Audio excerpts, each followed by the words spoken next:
मालिका देवी विद्महे सर्वशक्ति च धीमहि तन्नो मालिका प्रचोदयात्। ॐ भूर्भुवः स्वः मालिका देवी विद्महे सर्वशक्ति च धीमहि तन्नो मालिका प्रचोदयात्। ॐ भूर्भुवः स्वः मालिका देवी विद्महे सर्वशक्ति च धीमहि तन्नो मालिका प्रचोदयात्।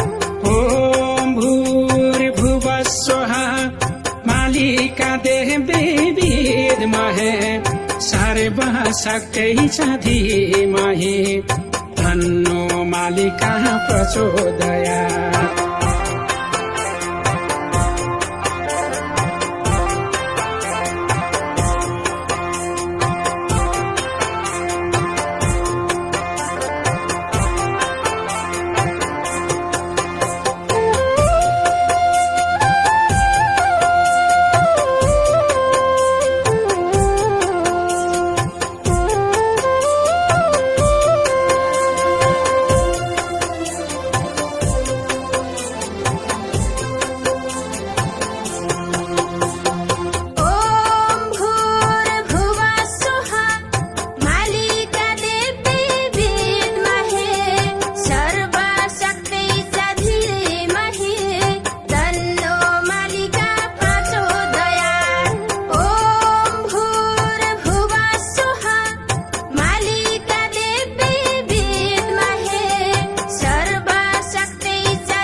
मालिका देवी विद्महे सर्वशक्ति च धीमहि तन्नो मालिका प्रचोदयात्। ॐ भूर्भुवः स्वः मालिका देवी विद्महे सर्वशक्ति च धीमहि तन्नो मालिका प्रचोदयात्।